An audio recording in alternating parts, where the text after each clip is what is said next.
రాజులకు రాజు ప్రభులకు ప్రభు అయిన యేసుక్రీస్తు నామమున మీకు శుభములు. ఈరోజు దేవుడు మనకు అనుగ్రహించిన వాక్య ధ్యానము కొలస్సీలకు రాసిన పత్రిక 4వ అధ్యాయము 12వ వచనము. దేవుని చేత ఏర్పరచబడిన వారును పరిశుద్ధులను ప్రియులునైన వారికి తగినట్లు మీరు జాలిగల మనస్సును దయాలుత్వమును వినయమును సాత్వికమును దీర్ఘశాంతమును ధరించుకొనుడి. ప్రియులారా, ఈ వాక్య ధ్యానాన్ని మనం పరిశీలించినట్లయితే దేవుని చేత ఒక వ్యక్తి గనక ఏర్పరచబడినట్లయితే వారు పరిశుద్ధులుగా ఉంటారంట. అదే విధంగా వారి యొక్క స్వభావ లక్షణాలు మారిపోతాయంట. దేవుడు ఎవరిని ఏర్పాటు చేసుకుంటారంటే ఎవరైతే జాలి కలిగినటువంటి మనస్సును దయాలుత్వమును వినయమును సాత్వికమును దీర్ఘశాంతమును కలిగి ఉంటారో వారందరినీ కూడా దేవుడు ఏర్పాటు చేసుకుంటాడు. అనగా దేవుని చేత ఏర్పాటు చేయబడిన వారిలో ఈ లక్షణాలన్నీ కూడా తప్పనిసరిగా ఉంటాయి అని వాక్యం ద్వారా భక్తుడు మనకు తెలియజేస్తున్నాడు. అంటే నీవు దేవుని చేత ఏర్పాటు చేయబడిన వాడవా కాదా, నిన్ను దేవుడు ఏర్పాటు చేసుకున్నాడా లేదా అనేది నీలో కనిపించేటువంటి లక్షణాల మూలంగానే సమస్త జనులకు తెలిసిపోతుందంట.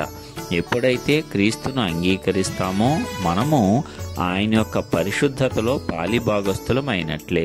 కాబట్టి మనమందరము కూడా క్రీస్తు ద్వారా ఆయన రక్తం ద్వారా పరిశుద్ధులుగా తీర్చబడతాము. అదే విధముగా క్రీస్తుకు కలిగినటువంటి జాలి కలిగిన మనస్సును మనము కూడా కలిగి ఉంటాము. ఎందుకంటే ఆయన మన ఎడల జాలి పడుతున్నాడు కాబట్టే మనం ఇంకా జీవముతో సజీవముగా ఈ లోకములో ఉంటున్నాము. లేని ఎడల మన యొక్క పాపముల నిమిత్తము ఎప్పుడో మనము శిక్ష భరించవలసిన వారమై ఉన్నాము, మరణించవలసిన వారమై ఉన్నాము. అయితే ఆయన జాలిగల మనస్సును బట్టి మనం ఇంకా జీవముతో ఉన్నామని జ్ఞాపకం చేసుకోవాలి. అదేవిధంగా ఆయన దయాలుత్వము కలిగి ఉన్నాడు, మన యందు దయ చూపుచున్నాడు. ఎందుకంటే మనము మారు మనస్సు పొందాలి, మనము నాశనం అయిపోకూడదు అని ఆయన దయాలుత్వమును మన ఎడల చూపిస్తూ ఉన్నాడంట.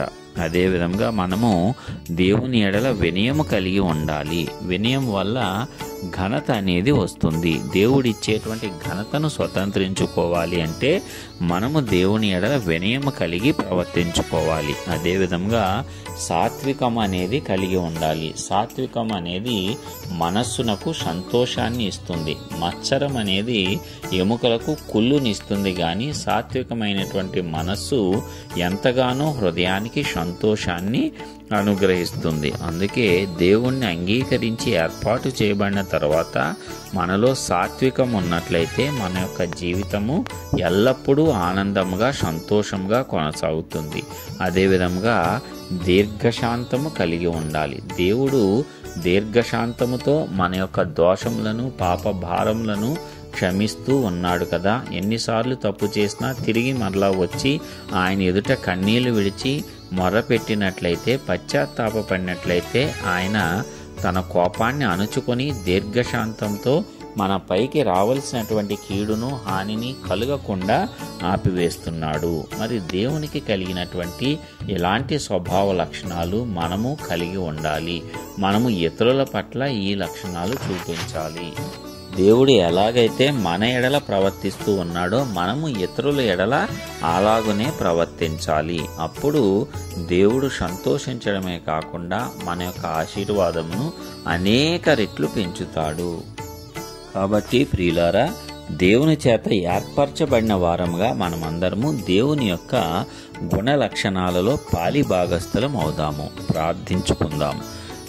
మహోన్నతుడు మహాఘనుడు అయిన మా ప్రియ పరలోకపు తండ్రి, నీ ఘనమైన నామానికి వందనములు స్తోత్రములు చెల్లించుకొంచున్నాము. నీ కృప చొప్పున ఇప్పటివరకు మమ్మల్ని భద్రపరిచావు.